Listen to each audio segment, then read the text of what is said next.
Welcome back, everyone, to the opening day of the LEC Summer Split. In our next game, we'll see if Vitality can come back strong as they face off against Origen. Now, when we talk about Vitality, it might be easy to think back to the fact that they didn't get all that far in the playoffs, but overall, they had a really strong split, and they were actually in the number 2 position at the top of the table for most of the split. Yeah, they certainly were. And I think a lot of that came off the back of players like Cabochard and Jiizuké honestly having great performances typically throughout the regular season. That did kind of dip off around week 8, week 9, the latter half of the split, and then they really crashed and burned coming into playoffs. Fnatic even choosing them over SK. To add insult to and I think injury. it's kind of a mix of issues here. Yamato came out, he said that this one's on me, the preparation, the internal things happening with the team that kind of let them down at the very end right there. And I also think it was in tandem with the bot lane in particular. Attila and Jactroll not meeting expectations and really underperforming when it counted for their team. And I think if, Yamato has managed to refresh the team, get them on the right foot, and Jactroll and Attila go back to their high highs, then suddenly Vitality become that very scary team that they were for 7 weeks of the LEC. And you talk about refreshment, we know that they did boot camp with RNG over in the LPL, and you've often said, Frost, that it's very easy to get scrims against the other LPL teams because they're just happy to play anyone, and we can see here, they said that this was a very successful and proactive time for them, and they're feeling very invigorated coming into the split. I've been in that facility. It is absolutely incredible, so huge shout out for Vitality to look for a boot camp like this and really try to make up ground that they felt they lost in summer. Now, the good news is you can get a lot of scrims in China. The bad news is I'm not sure the quality of scrims really matters sometimes because I've scrimmed over in China. Those teams just go hard. They go hard in the paint. They flash at like level 3, they try to all in all the time, so Vitality should definitely be on their toes and ready to play reactionary games. Yeah, we'll see. I do like the fact that Yamato and the team, they took that step proactively. They had those connections and they went to China to go through that kind of training boot camp because they knew it wasn't what they wanted out of spring, because Yamato came out and said, this is the year we get a title after that breakout year with our rookies. They're not there yet. There's a lot of positives. You mentioned it already. Cabochard probably coming off the best split of his career. Yeah, I mean, he was voted as second in terms of the MVP. Many were looking at him as being the primary carry for this squad and kind of turning their attention to, if they were going to have a good run at playoffs, this would be the man that they had to enable and play around to find success. What I think is really important, though, is a lot of Cabochard's numbers were boosted or inflated by the fact that he got Urgot virtually every single game. Like, Vitality were very quick to recognize how strong that champion was in the spring meta, and it's not really the same case anymore. And that's not to say that Cabochard can't grab the next big champion, but it's not as clear cut this time around. So I want to make sure that Cabochard is able to continue his stride with different tools and different weapons. Well, when push comes to shove, I expected a bit more from Vitality in spring. Of course, there were unforeseen circumstances, Jiizuké not being able to play every single game and things like that. But I do want to see them take a bigger step forward in summer. What do you think they mainly have to work on? Well, that bot lane needs to be something that has to be fixed coming into this split because they were the main point of weakness that was often punished during the regular season. Well, they're up against Origen in their first game of the summer split, and for them, the spring split was a fantastic success. They returned to the league with a second place, a finals appearance where they eventually fell to G2 Esports, but for a brand new team, for a brand new organizational structure behind that team or that team name that we've known, I think that was an incredibly impressive first split. I don't think it gets better. The only way that gets better is if they actually won the LEC trophy, and everyone's going to remember the 0-6 that Origen had against G2, but G2 just went and won MSI, so I think we can forgive them from that. And if you're a fan of Origen, you should feel incredibly proud and incredibly excited to see what this organization has next. Yeah, it's also fun as event. Sorry to cut in, but the fact that they don't, you know what you're going to get, and you know that they are going to improve as the year goes on. I have nothing but applause for this team and organization because it felt like that they built the structure first and they relied on the kind of already fundamentals that they had after their success with teams like Astralis, and they kind of relied on this fundamental to develop what looked like the seeds to sprout beautiful flowers. And right now they have some very pretty flowers that are dominating the European scene, and after already securing second place, you have to hope that they can only go up from here. But who will be the most beautiful flower? Because I think that's what Origen really need. To me, this idea of being a chameleon, they can kind of pick where and when and how they're going to beat you, because they can kind of change or carry their playstyle on a whim depending on who they're facing. And I want them to pick a crown jewel, if you will, or a beautiful flower in Vedius' words. And if that's Nukeduck, if that's Patrik, if that's Alphari or Kold, just really dedicate some resources to it. Personally, I'd love to see Alphari pick up that mantle because I think right now he's a really good weak side top laner, and where he doesn't get a lot of resources, he really holds his own. But we know Alphari has that ceiling that if you put the resources into him, he can be a superstar. It's very hard to predict what the teams are going to do. There have been a couple of changes in other teams as well, but if you look at the fact that they fell to G2, do you think this team is looking at it in terms of, well, we have to get so much better or we can never beat G2, or is that not something they should focus on? I think they have a benchmark that they can work towards now, which means that they have very clear ideas of what they're lacking and what they can develop on, which I think only helps the team. But I definitely think that they are hungry to at the very least be in a position to challenge for the title, because the fact that they got 6-0'd by Origen in the playoffs, that's got to leave a sour taste in their mouth, and they want to grow to a point at the very least to be able to challenge G2. Nice slip of the tongue by G2, but you know, maybe you could argue that it was Origen beating Origen. One of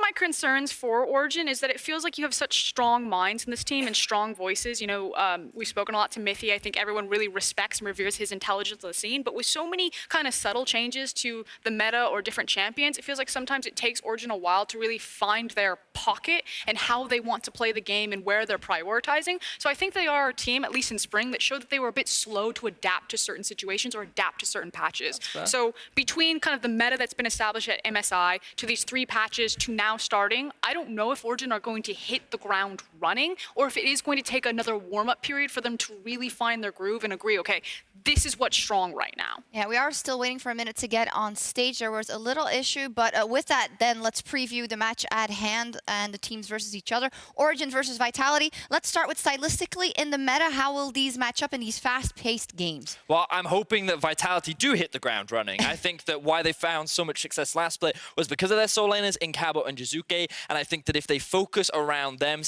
in a similar way to how G2 do, I think they can find a lot of success early. And I think if there's an Origen victory, it's simply because you have the experience of Nukeduck and you have the star power of Alphari. They're able to control those side lanes, and then slowly but surely Origen just grind Vitality down. All right, we are ready to go. Both teams return to the LEC with the same lineups as in spring, and they are looking to hit the ground running starting tonight. Let's go. Thank you very much, Sjokz and Floristius. Talking about gardening on Origen's side. Gardenius. Gardenius, that's much better than my name. Talking about hitting the ground running, actually both of these teams started Spring Split in very different fashions. Origen were a little bit slow out the gates. They ramped up. They got better literally every week. Vitality, on the other hand, they hit the ground at a sprint, boom, but then ran out of highway and fell off the edge of a cliff and literally out of contention. Yeah, Vitality were literally the second best team in the league. They were in the #2 spot by a lot for the first 7 weeks of play, and then they just lost every single game. They went into playoffs, and it really fell apart for this squad. But we've heard with some moves going over to the LPL and working with RNG as well, this team has had the chance to try and practice and improve. So what's going to be the biggest benefit for Vitality outside of just scrimming Chinese teams that they can bring home, you know, from sitting in the Origin bootcamp? Well, #1 has to be actually just scrim time against Uzi, because you look at this bottom lane from Vitality, and we've seen them do very well in the past, but in the spring split, they were very underwhelming. And I think that if you have time, you know, get dedicated practice time against one of, if not the best AD carry players in the world in Uzi, you can pick things up, you can bring it back, and hopefully come back with a better A game. Now, what's that going to do up against Origen's bottom lane? I mean, where are the pressure points here for Vitality? Just a quick update before you answer that. Origen are just fine-tuning some of their audio levels on stage, as of course they're about to play their first game of Summer Split. But yeah, to bring it in, you know, where can Vitality attack to try and take down the Spring Split second place squads? I think the Vitality formula that worked for them in spring was always playing through top lane. You know, Mowgli putting a lot of time up there, making sure Cabochard gets counterpick as well is going to be absolutely crucial. And I believe Vitality also selected red side for this game. So we expect that. But at the same time, Origen is a team that with Alphari, you can leave him alone as that weak side playing top laner and try to funnel a lot of resources into the bot lane. And talking about that top laner, I mean, Cabochard ended up picking up, you know, second spot on the pre-Summer Split player rankings. Wonder was first, Cabo was second, Alphari was third.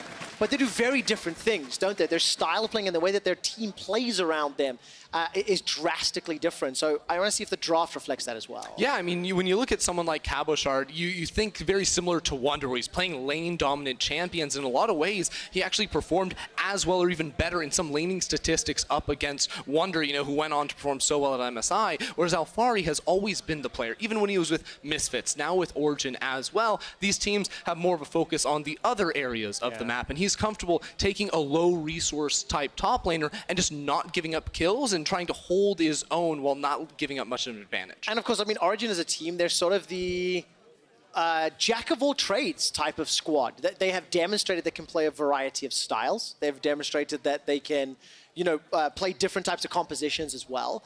I want to see what this team has been able to digest and adapt from the MSI meta, as well as now these last 3 patches coming into Summer Split, and whether they've got any new tricks up their sleeve. Yeah, I think it's actually really cool to see how this team drafts and how that ends up affecting how they try to play out a game, because you have a player like Kold that can maybe go for something like a Rek'Sai or a Jarvan and play very aggressive early on, or maybe go more control and go back towards the Karthus. You have a mid laner in Nukeduck who can play a split push style or a team fight control mage style as well. You keep on going down, you even have a player like Mithy who's comfortable on pick supports or hard engage. All right, now let's turn our attention to Vitality. What do Origen do to unlock or defeat this style from Vitality, assuming they come in with that same strong solo lane focus that tends to end up in a bit of a 1-3-1 type of style with both Cabo and Jiizuké, who love to play side lanes? Yeah, I mean, I think if you are Origen in this game, you take what you saw Vitality in the spring split, and that was their bottom lane sometimes going over aggressive. Instead of trying to match the fight in the top lane in that sort of 2v2, instead, you can try to rely on some of the oversteps we saw from players like Attila and Jactroll in the past,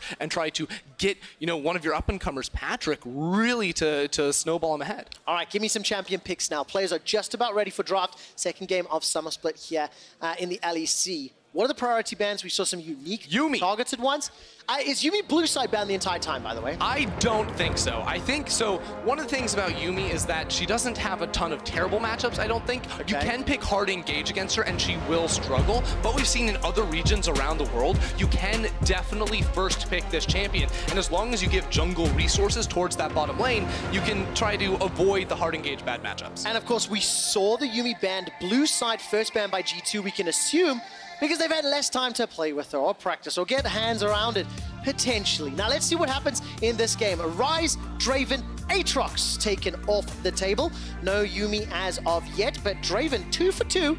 But of course it is the players that have excelled on that champion. Yeah, it's all the Draven mains. It's actually really interesting how in the LEC we have like 4 or 5 players that just love the Draven, even though it's not a super popular pick around the world. But it goes to show that here in the LEC, it's all about early game and lane dominant pressure. That's what makes this region so exciting, because it gets very explosive very early on. Cat in a hat, cat in a book, cat in the hat. Come on, don't ban Yuumi. Don't ban Yuumi. I really want to cast a Yuumi game.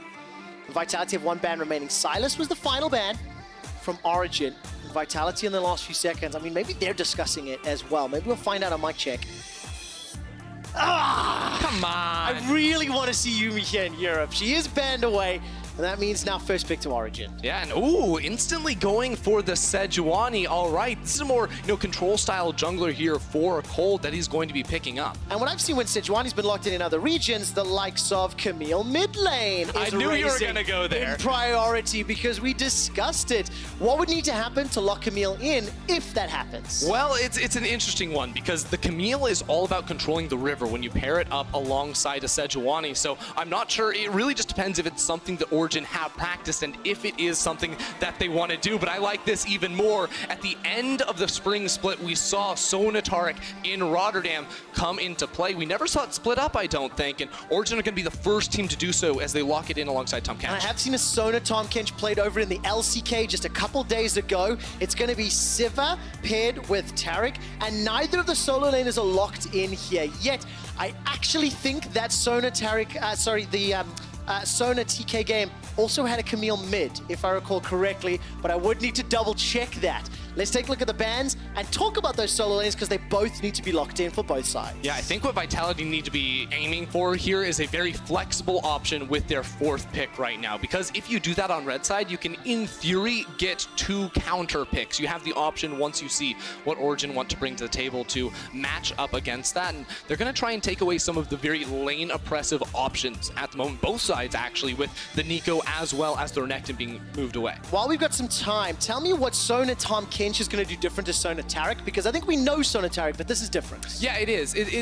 The idea here really comes down between these two supports, where Taric is a level 6 type of champion that wants to use his ultimate as a delayed, very powerful team-wide defensive tool, whereas Tahm Kench with his W can come online a little bit earlier for those defensive properties and try to, pull Sona out of bad situations, but it will not have the same team fight presence as a Taric will. Got it. Earlier activation, slightly less bigger 5v5 power, so you're just trading power in different locations. Yeah, you also have the Tongue Lash too, so a lot of times we saw with the Taric, he would be farming in that lane because Sona would be going for the Kleptomancy and the Spell Thieves as well, so Tahm Kench rather can do sort of a similar thing with his Tongue Lash. All right, let's see how this works out. Of course, denying Tahm Kench from Jactroll. Not that he would have played it with Taric locked in. Taric, I'll switch to Taric. Gangplank is going to be the final ban now, and Attila will need to lock in one champion for one of his solo lanes. We're anticipating that Olaf to go in Mowgli's hands. Once again, fits his playstyle as well as that of Vitality's, and they've got themselves some insurance in Sivir if the game decides to go late. Jayce found himself in the ban pool in game 1, and it's secured here, most likely for Cabo in the top lane. Yeah, very interesting to see Vitality go for the Jayce again. Of course, Cabochard loves this champion, but their first 3 picks seemed like they were aiming much more for a team fight style where they sort of ran in towards you. Instead, now I'm thinking the Sivir Taric should be playing a little more safely around the mid lane and setting up wave clear options, because what we expect now from Vitality is to pick a mid lane option with split push potential to play around those solo lanes, and you might get it. And exactly the case. Camille locked in with Sejuani. But how did you know? Not surprised. If anybody has watched LCK, or that's where I definitely found it out, this is something we're seeing a lot. But now, what do they pair with it? There's still a solo lane to lock in. I really hope they just put a top lane to mess with you. I'll be really disappointed. but we also saw Camille Fiora. That was a thing that we've seen a couple times. And if it's not going to be a little bit more engaged power in the Jarvan, expect that to land up obviously in Alphari's hands. There's a lot of go, a lot of team fight and AoE to back it up. Oh, absolutely. You've got a lot of circles or hexagons with the Camille as well, a giant rectangle too with Sona ult, so you have all the AoE to start off fights, and you have, that snap ability to try and catch people out before the Taric ult can come down and protect you. I think that Vitality see maybe they need some answers to this hard engage 5v5, because the Azir with his Emperor's Divide has very strong self-peeling options trying to thwart that initial engage. But is it too slow? The amount of time, I think in my mind, I see Jarvan and Camille coming online versus the likes of an Azir. I have a little bit of fear in that matchup. So let's look at the team comps holistically and step back. What's your take? These are pretty wild here. Over on the side of Origen, I mean, the obvious, thing to point out is the Camille in the mid lane, but you see you have heavy team fight options. I think scaling into a side lane, Camille has very strong options as well, but you see so many melee champions next to a Sejuani, that means very strong early game ganking abilities. Whereas with Vitality, you see 2 very strong early game champions towards the top side of the map. We should expect to see Mowgli play through Cabochard and get him ahead. All right, to unlock Cabo, he can unlock the Azir and the Sivir, and that's how you can unlock the win. It all sounds so easy when you put it that way, and it all sounds so easy. This is a very different type of team composition to what I was anticipating from Vitality. And we see both Andre and Yamato Cannon giving each other a hug as they are meeting for the first time in the Rift here in summer. This is going to be a good one. I'm really excited to see how these two teams clash here, especially with the Camille in the mid lane. I was wondering, is this just an LCK thing or will it be brought out here? Well, seems like Origen have been doing their homework and they came in prepared. I want to see the results of Vitality's boot camp over in China alongside RNG. And the finalist from the spring split, Origen. What can they bring to the table with a very LCK-flavored draft? It's Origen taking on Vitality.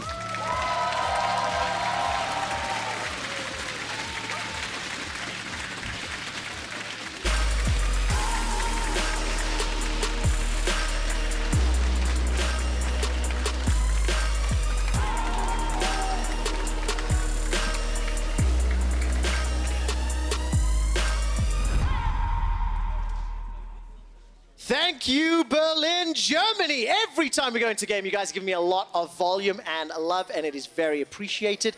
And as soon as we're onto the Rift, Vitality are already heavily invading. They've moved 4 members all the way forward into the blue buff, but now they're split up. Nukeduck and Kold didn't quite see if they spot him on the way out. Yeah, this is something you'll see a lot with Olaf paired alongside a very strong top lane champion. You try to split the map early on and invoke vertical jungling. That's why you see this deep ward. But Origen, maybe they want to try to do something against it. It is very difficult, though, because Olaf at level 1 can reset his axes and duel just about anyone. Yeah. And that just makes it very difficult to win any of those fights, especially when you've got 2 supports at level 1. While they can Look what be they're powerful. doing, though. They're actually sitting their AD and support in mid lane for so long. They have teleport on Sona. They're really trying to force him away. All right, so really defending their jungle. Do you like this decision-making? And of course, the cost is Attila is left alone in lane. He's going to get a couple autos and start shoving. But here's the thing. You're not actually losing anything because the lane should push into you. But look at this. This play from Attila is actually really smart, I think. Okay, maybe he's going to turn it around. But we used to see back in the day when lane swaps were popular, you would walk forward and try to pull the minion wave in towards the bush. And what this would do is you would get the minions on the enemy side to bunch up and focus fire your front line and push back into you. That's what I thought he was going to do. Instead, they end up just pushing it out and trying to put some more pressure down. I also anticipated Patrik and Mithy be a little slower to the bot lane, so actually they haven't missed any of the experience, and they're going to start farming up. Just one of those CS has been missed for now. Sona, Tahm, Kench, while it is a slightly different flavor to Sona Taric, we've seen the Relic Shield.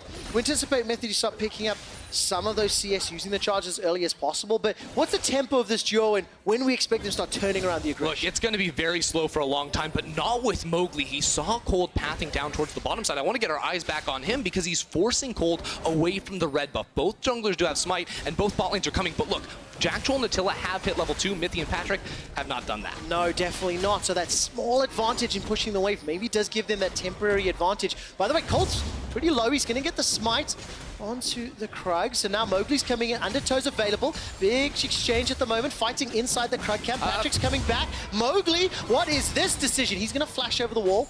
Eats a power cord on the way out, and that was absolutely not worth it. Yeah, I mean, I really liked Mowgli's decision-making for a while there, and then as soon as he goes in towards the Krug camp and sees Kold get that, you just gotta leave, man, because there's nothing else left for you there. Mithy and Patrik had hit level 2, the mid lane wasn't being pushed in as hard, so ends up forcing away his flash and will cost him later on. Yeah, it really did. As we flash to the top lane, Cabochard goes into hammer form, jumps to the skies, puts the hammer down on Alphari and shoves him in. Small CS advantage as Alphari is catching a very large minion wave underneath his tower. And as it stands, even start, but it was Vitality making the first proactive moves, and again Cabo stepping forward, popping the Scry's Bloom and just getting some additional vision. Yeah, you know, Cabochard does have priority in this lane, but he went for a very interesting rune choice. Now, I was trying to check and see, are people taking Unsealed Spellbook on Jayce? I really haven't been able to. You know, there's a lot of Kleptomancy, summon area in the top lane if you want to harass against some of these melee matchups, as Mowgli forces Kold away and will get that Scuttle Crab, but this is either a mistake from him or a very different idea, and what the Spellbook would allow you to do is switch over to something like an Ignite if you do want to have kill pressure around certain thresholds. So if Mowgli did want to set up for a gank in the next few minutes, you know, Cabochard could switch that TP over to Ignite and have a little bit more all-in performance. I actually quite like that because Cabochard is sort of the tip of the spear when you think of Vitality. It's sort of him or Jiizuké that tends to be the defining member of their wins. So if you add that additional versatility to arguably your best player, and then on a champion that can define the early to mid game, you know, it can work, assuming that was the reasons for it. As we catch comes down bottom, Mithy and Patrik being shoved in.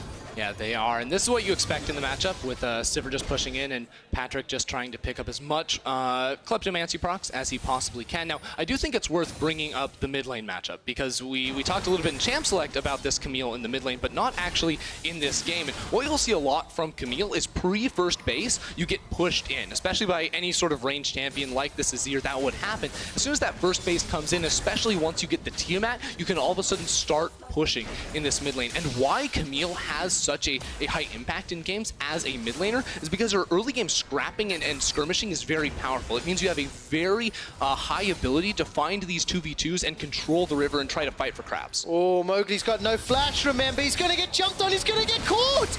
Yes, you got the scuttle earlier, but that is not a safe space to recall. And what did I say? You can't control the river against a Sejuani plus a Camille. It's absolutely deadly. Now Jiizuké has to dash away because he knows Nukeduck and Kold are both in the area. And what we're going to continue to see from this duo is Kold to play very close to the mid lane to allow Nukeduck to apply pressure and push out. And then once level 6s come in, you see a Sejuani or Camille appear on your screen and you're by yourself, you will instantly die if you're on Vitality. Just think of all the mobility they've got in the kit, all the hard CC, and then the damage to follow it up. Yeah, and to be clear, like this Camille does fall behind in CS early on, but it is the price you're willing to pay for that level 6 point when you can really try to find fights and snowball your advantage. Yeah, it's a calculated loss because you totally mentioned those little exchanges in the river.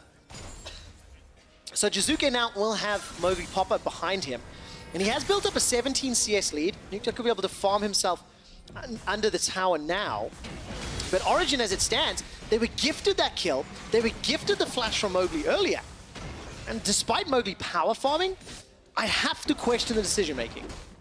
Yeah, the early invade was an unfortunate one, I think, for Vitality, especially because you expect Mowgli to play aggressive, and it was such a good play for him at the start. But, you know, we said the flash was going to cost him. It did end up doing that in the end, and you see he still does have a lead up against Kold. You know, the gold maybe not going to say that entirely because of the first blood that did go Kold's way, but he still is able to apply pressure and invade, especially on the top side. He'll always be able to pressure top side because of how strong Cabochard is in these fights. See here, the tracking on towards Mowgli. Oh, he's just recalling there. Kold sees him, and you actually had Nukeduck trying to recall as well. This is just a greedy recall from Mowgli. The Nukeduck recall maybe is what set it off. I think if there had been some comms to say Nukeduck is backed, he's recalling, that instead is a little overconfident. But seeing those level of plays, Nukeduck, by the way, stepping way forward, takes a lot of damage. He realizes Jiizuké has no mana, so there's no possible turnaround. And of course, Kold is waiting in the wings. So Nukeduck is really greeding to try and get his Tiamat finished. He has 1,100 gold at the moment. He needs 1,325, and he's not going to get it. No, not yet. The undertows come out. Jiizuké being so low on mana. Yes, Nukeduck was greeding, but there was a calculated amount because Jiizuké would have needed multiple autos to get the kill. Exactly, but he needed the whole wave in order to finish off that Tiamat. Now that's going to make it more difficult for him to push out the lane and to be able to apply pressure alongside Kold. Is a 30 CS deficit too much? That is the lead that Jiizuké has accrued for himself right now. And you can see it starting to show in those items, as you mentioned, the thrift shopping on that Tiamat, and nearly 400 gold the difference. I think that at this moment, it is too much, just because Nukeduck did not get that Tiamat, as we see bot lane. All right, see what happens. Patrik doesn't have access to the crescendo. Mithy's trying to get the Devour down. There's a gobble. Flash away from Attila. Jactroll is going to be in trouble. The Cosmic Radiance comes down. That's a little bit of a damage mitigation. But here comes Mowgli. He's Ragnarocking and Ragnarolling. Mithy jumps on a Jactroll. So far, it's the first kill for Vitality. Patrik and Mithy running for their lives. That's a defensive flash. Jactroll's very low, and the heals from Patrik are doing work. Yeah, Patrik has heals, but he doesn't have the damage to try and turn it around. Origen tried to throw everything towards this duo of Vitality, but Mowgli was waiting. Now he gets chunked. Oh, he does indeed. A couple orders from Attila, as well as that undertow. Not going to be enough to pick up the kill, and Patrik getting close to crescendo. Jactroll and Mowgli going back away. Vitality on the board of the kill. Yep, they're able to respond right there. Mowgli is all of a sudden back in the game, using this Olaf to flash and pick up his axes to continue the fight on towards Kold right there. See Patrik actually really trying to step up and cancel that recall, but he's not going to find any luck. And of course, it's important to note that the effective gold in the duos is in the advantage of Origen. You can see those CS numbers. When you add both of them together, it's around plus 500 gold to Origen, and this is how the exchange started. Yeah, so Attila steps very far forward and gets hit by the tongue lash. This means Origen are going to call in the play, but watch when the Cosmic Radiance comes down here from Taric. It's enough so that when he flashes away, he can't avoid it. Now mid! Oh, there's the exchange. Jiizuké's already used the Emperor's Divide, and with the help of Cabochard, that's the second kill for Vitality. They take the lead as far as gold is concerned. Kold is pushed away, but we didn't see the setup. It's the MVP of Vitality, Cabochard, using that pressure and translating it into something else around the map. You can see he's not smashing his 1v1 matchup. It's a 5 CS lead, and he's sacrificing that so he can move down and get Jiizuké ahead. Man, it's such a unique game to cast because at 10 minutes, Vitality have turned this small mistakes from Mowgli around. They're up 1,000 gold. CS advantage is gigantic for Jiizuké in the mid lane. But technically, Patrik and Mithy, with their duo and their double support items, they're actually ahead in gold. And we're going to see that kill in the mid lane. I mean, Nukeduck, he just went for the exchange and got shoved back. Yeah, Cabochard was on the way. You see 3 control wards lining that river so that Cabochard can make that move down without being seen by anyone. I mean, Nukeduck probably thought he was just going for a reset, did not expect this Jayce just suddenly show up in the mid lane. Jayce, of all people, has no CC, no hard CC really on that kit to try and set up for that gank, but he made it work. Well, this is a good position if you are Vitality.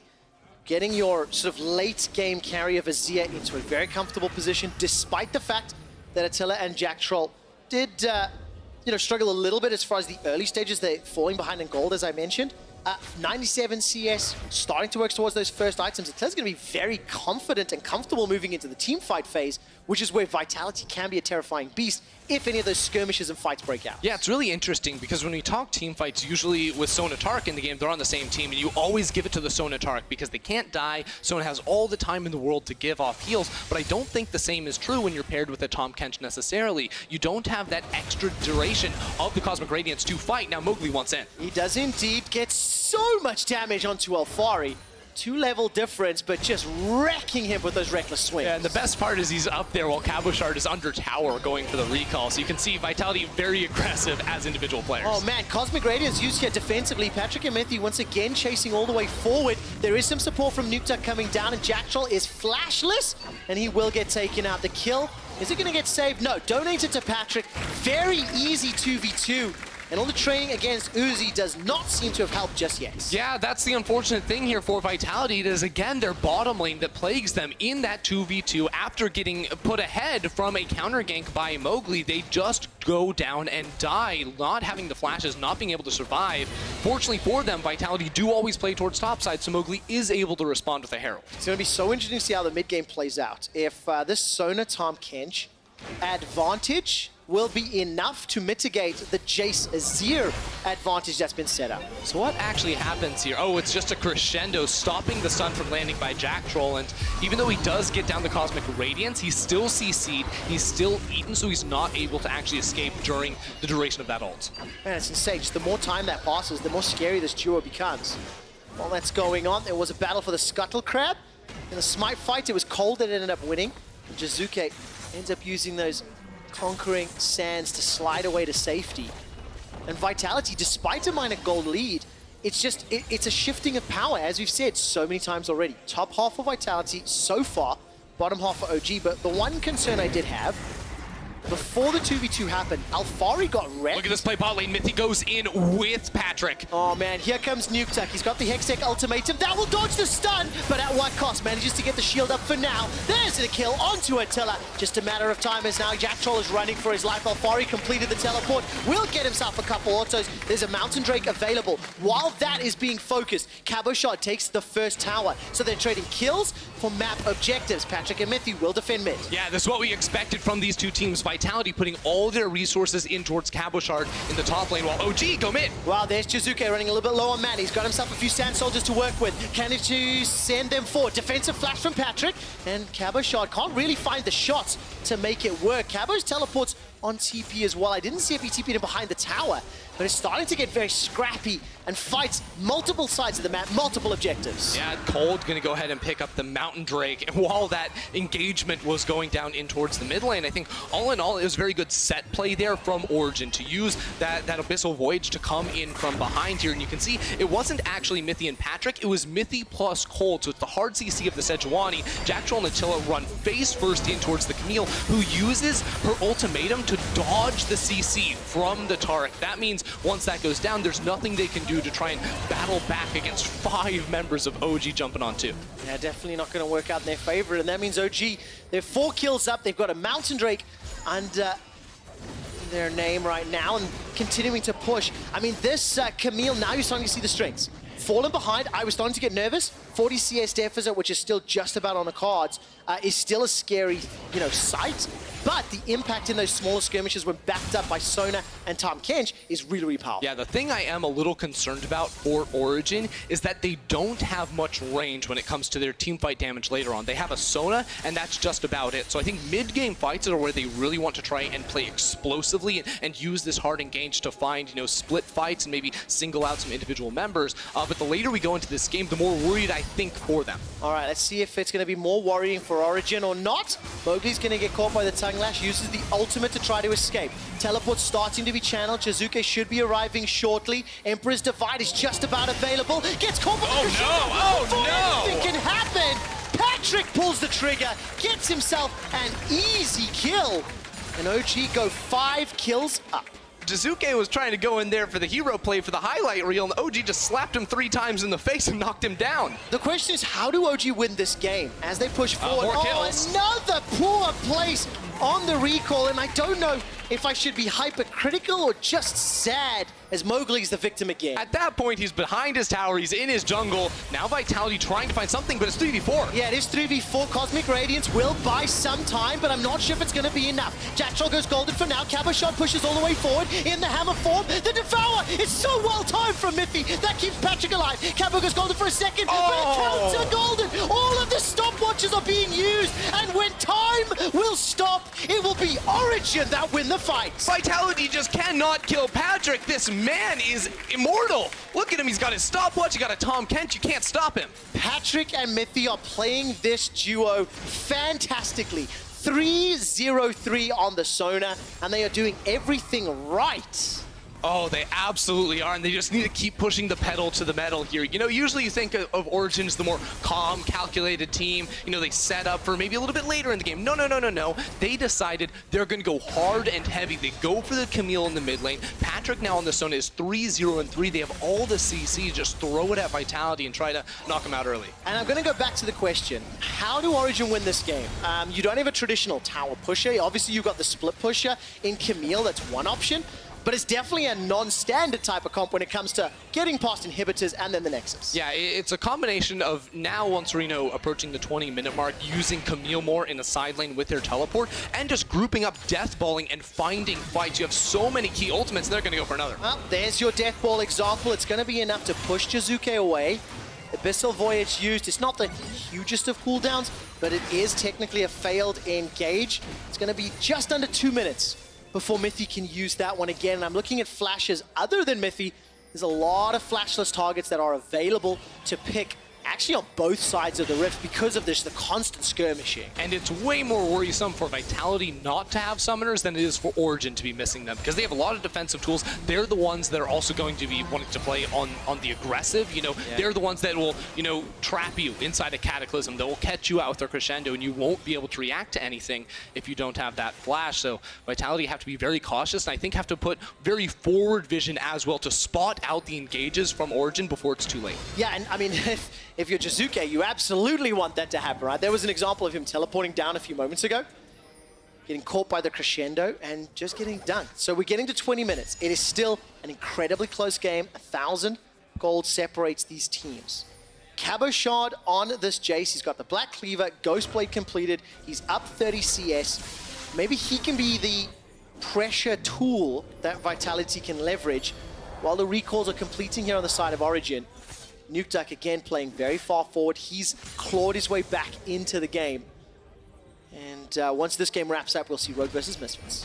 Yeah, I think now looking at Vitality, they are not down that much. It's only about 800 gold, and this is a team that I don't think likes to sit on their hands. They don't like to take things slowly necessarily, especially when a team starts to beat them just a little bit. So when we see Origen trying to group up and force 5v5s, I almost half expect Vitality to try and do the same, to try to match them, which wouldn't end up benefiting them in a game like this with a composition like this until they can get a few more items to come online. Because later on, 2-3 items here on the Sivir and the Azir especially, they're going to be able to do a lot of damage from range that Origen will not be able to match. Yeah, and I guess if the sort of wombo of Cataclysm, Hextech Ultimatum, Crescendo, if that doesn't find targets, the consistent damage from Azir, Sivir, Jayce is going to be very, very hard to deal with. Now, admittedly, every time Origen have pulled the trigger, they found the kills. So, all credit to them. This tower secured by Nukeduck will even it up at 2 towers apiece.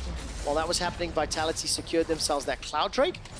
Cabochard doing pretty well at just pushing in these waves again. So the main benefit Origen have right now is that they win team fights and they win 1-3-1. You might say, well, Jayce is actually beating Alphari down bottom lane, and that is technically true, but because Origen have such a strong core, you know, Patrik, Mithy plus Kold, as well as that Abyssal Voids, they can push up and then make plays. Yeah, just like that.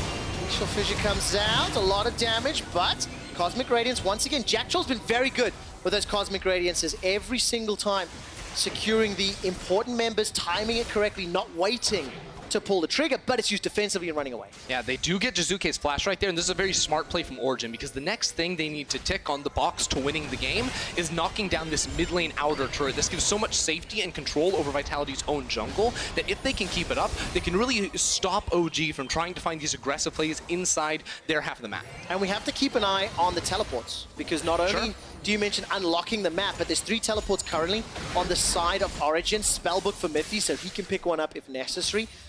3 currently on the side of Vitality, and Cabo sitting with a cleanse for now. Obviously, he can cycle through those summoner spells thanks to his own spellbook. But the Baron dance has begun, and for the first time in a little while, Origen are pushing some vision into Vitality's territory, as the observers are highlighting right now. There was a line of defensive pink wards for OG on the northern quadrant of the map there by their blue buff, and they're slowly starting to edge that just a little further forward if they want to play around any of those objectives in the next few minutes. And all Origen want to do is play around objectives and play around fights. What is causing them a little bit of uncomfort, you know, they're getting discomfort. Them a little discomfort, there you go, is not having this mid lane tower down. Yeah. Because again, they don't have the siege tools. You have 4 melee champions and a Sona. That's not necessarily the best when it comes to sieging. And you can almost argue, maybe it comes down to the 40 CS advantage that Jiizuké was able to accrue. You know, he was able to farm himself up to a pretty comfortable spot. By the way, if we're looking at itemization, Patrik on this Sona has got himself the Lich Bane after Archangels, and he, with the help of Mithy, will just about take this tower down. One more power chord will do it. Here comes Vitality, defensive flash. That was greening for the tower, but it might just be worth it. Cataclysm will get interrupted by the Emperor's Divide, but there's just not enough survivability. Jactroll's Cosmic Radiance was unavailable. Oh, get back in here! Jiizuké, get back here! Patrik with the triple kill. Baron is spawned. We're just 22 minutes into the game, but it was the 5v5 around the mid lane that Origen used to blow it wide open. Ain't nobody escaping Origen's baby cage, and after 4 kills, they turn to Baron. Oh, it just falls apart like that for Vitality. Origen get everything. They even send Nukeduck to take a tower down in the mid lane as well. The team fight came to fruition, and they pulled it off. And you said it 5 minutes ago. Vitality need vision to prevent the Origen engage.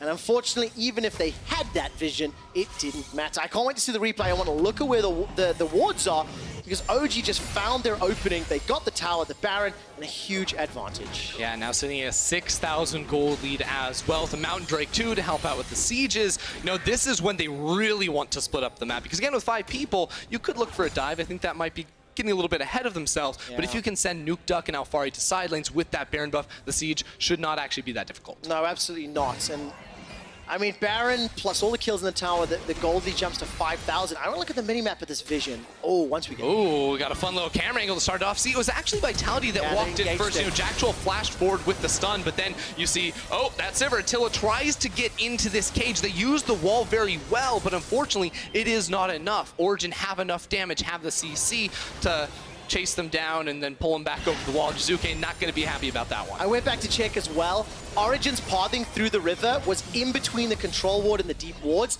so a number of Origen members just snuck up towards that mid lane tower. Look at this! And they got there quicker than Vitality could expect. Cabochard will go down, Cosmic Radiance will land up to Jiizuké. Now he's in a 1v3. Crescendo catches him out. Mowgli's going to arrive. Attila's going to get teleported on top, and it is all falling apart. Vitality are trying to chase the loss, trying to turn the game around, and it is simply not happening. Look at them go! They're not going to stop! Simply too far. And as I was mentioning, Vitality made the call, maybe with some misinformation, and as it stands, Origen 16 kills to 3, but in the most Origen way. Look at all of the kills and assists. 12 out of 16, 13 out of 16, 10 out of 16. Every single member of OG is involved in most of their kills. Yeah, and they're involved in all areas of the map too, because while the rest of OG is chasing down for the extra kills, Alphari TP'd into a wave that Nukeduck had prepped in the bottom lane. Before Nukeduck TP'd into that fight, then Alphari picks it up, gets that inhibitor, the rest of OG is top lane, so they're just systematically taking Vitality apart. And Origen come back to the LEC after being crushed by G2 in the Spring Split finals. The two finalist teams making very big statements to start their Summer Split campaigns. Inhibitor in the top will fall after the one in the bottom, and Origen can now start to back away. It is a different style of team comp, but it has been executed very well in the Origen camp. Yeah, I don't think Origen want to recall. They have one more minute with the Baron buff. They're looking to end it. Yeah, they absolutely are. Crescendo is available. Hextech Ultimatum's a couple seconds away, and Cataclysm will be used if necessary. The tower's going to fall, but with that Lich Bane, as well as, you know, Camille just hammering away, plus Jarvan as well. These structures fall so quickly. They're not done yet, Ender. I think we're in for the final siege. Yeah, OG are setting up for it. They have 3 different mini waves coming in. That's the crescendo. And there's no Cosmic Radiance. There's no get out of jail free button. Jiizuké forced to flash defensively. Hextech Ultimatum locks in members of Vitality. So far it's a 1-for-1. Taric for Camille. That is a very good trade. But the rest of OG, they take down the first Nexus turret. Jiizuké takes a chunk and he tries to turn it around. Vitality were sustaining on the Fountain, but OG were sustaining with their Sona as well, so they're going to keep it going for quite a while. Jiizuké trying to push back in there, because if Vitality were going to win a fight, that was their best chance before Origen had gotten back to base and bot. But with the last seconds of the Baron buff going away, Origen have taken all 3 inhibitors. 5,739 gold Baron power play. That is exceptionally good use of the buff. And it is just moments away from the game. And I was trying to say beforehand, the 2 teams that made finals, they are coming into Summer showing they're prepared, they are ready, and they are not messing around. No, they're not. And if you would be as kind to direct your attention to Patrik's itemization after we see the damage dealt over the entire game, you might notice that that's a 906 Sona with a Death Cap, a fully stacked Seraph, you got a Lich Bane as well. Yeah, hurt. It really does. And I mean, and again, Attila. Here comes Mithy and Kold. I mean, that's a Tahm, Kench, Sejuani running down Sivir. Edge Essence Reaver simply doesn't matter. Mowgli, no flash available. Woohoo! That damage! Eating the power cord. I'm telling you, Patrik. he hurts. Cool guys don't look at explosions. The moment Patrik fired that spell away, turned and burned, and Mowgli drops. I mean, Patrik's doing that much damage with just a harp. I don't even know how that happens, but look at him go. There we go. Flash crescendo. Patrik's playing with a confidence that is beautiful to see. 17 kills already involved out of his team's 20. Kill participation through the roof for Origen. 11 kills to Patrik as the last Nexus turret is being focused down by Alphari. Jiizuké is just toying with Origen right now, and the ace for Patrik in Origen. They take down Vitality.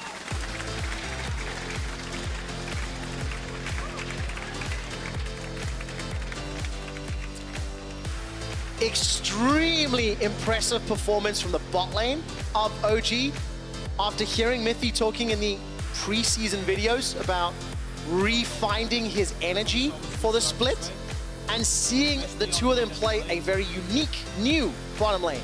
They played it so well. Yeah, I mean, when you remember back to when they played against Fnatic and G2 back in Rotterdam, they had all the answers to the Sona Taric combination. This time, even though it wasn't a new champion necessarily, they were willing to split it up. So the practice has definitely paid off for this team, and it is not a slow start like they did in spring. They are right out of the gates. Yeah, right at the gates, new comp, confident play.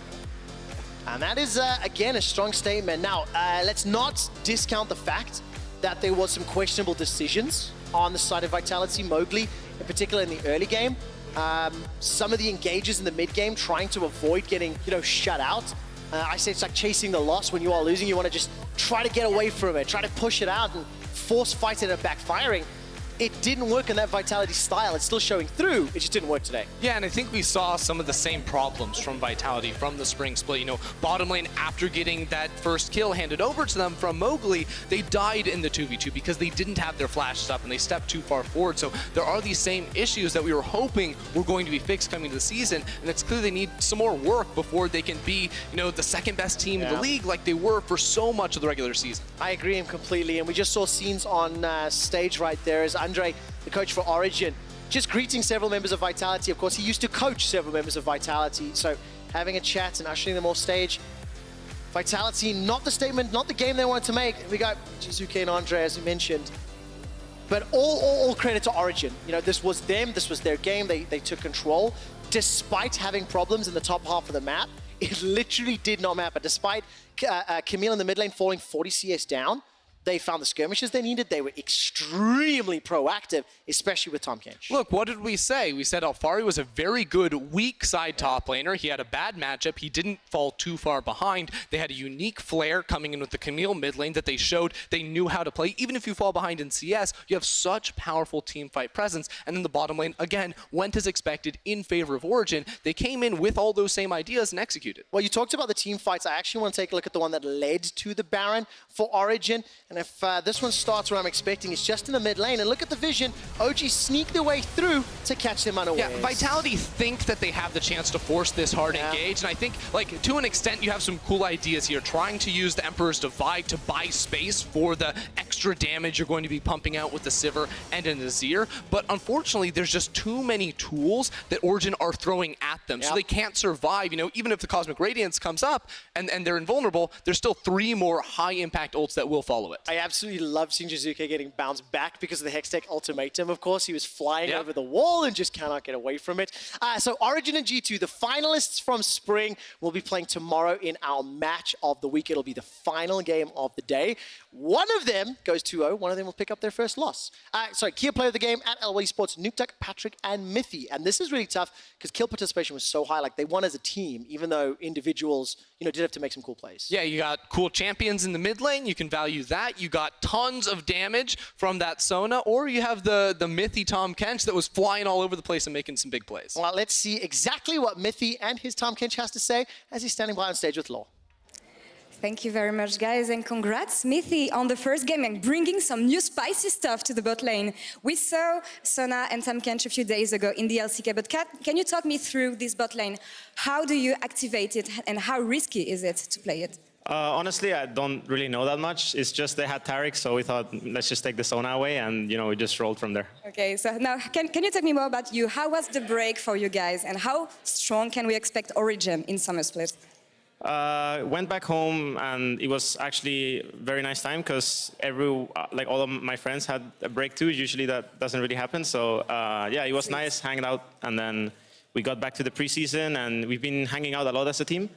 So yeah, it just feels pretty good to be with the guys, and the mood is pretty nice right now. So yeah, it's just fun. Really sweet to hear. I read an interview about you recently, and you were talking about the fact that self-reflection is very important in this environment as a player. So what did you learn about yourself during the break? I mean, I guess during this break, it's mostly just realizing that you know, we can beat the Asian teams, and that there's a lot of things that I can focus on, and I'm just really grateful that my team right now is at a spot where I don't really have to think too much about where we're going and what we're doing. It's more individual now, where we just have to get better at our own mechanics. So it's just working well together with like the situation I'm in right now, where I can just focus on myself and I can rely on the guys to, you know, make the right calls. So. And you had a great showing on the first split, so I can imagine that it will be even better in the summer. Now, facing G2 tomorrow, any first thoughts on that? Not really. I mean, it's just another team. We're going to prepare the same way, and if we get a win, that's going to be a pretty good position for us. So yeah, I'm just excited to play them. Hopefully they're good. Otherwise, it's going to be boring. So awesome. That's the best way to see it. Thank you very much, Mithy. And we're going to take a short break. And when we come back, it's going to be a brand new Rogue lineup taking on Misfits. Stay tuned, guys.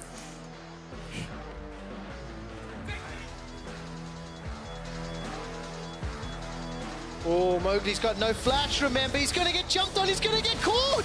Oh, man, here comes Nukeduck. He's got the Hextech ultimatum. That will dodge the stun, but at what cost? Manages to get the shield up for now. There's the kill onto Attila. Cabochard's golden for a second, but counter golden. All of the stopwatches are being used, and when time will stop, it will be Origen that win the fight. Cataclysm will get interrupted by the Emperor's Divide, but there's just not enough survivability. Jactroll's Cosmic Radiance was unavailable. Oh, get back in here! Jiizuké, get back here! Jiizuké is just toying with Origen right now! And the ace for Patrik in Origen. They take down Vitality.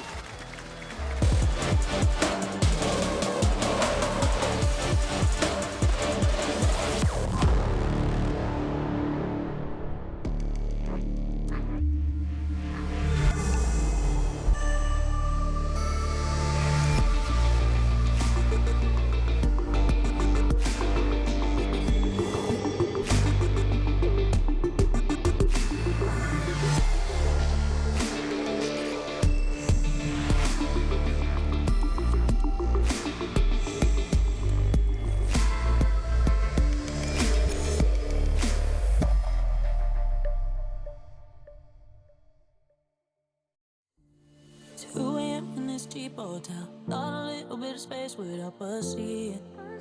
Now I see it. On the bed and I close my eyes. Think about those perfect nights in Phoenix. I still feel it.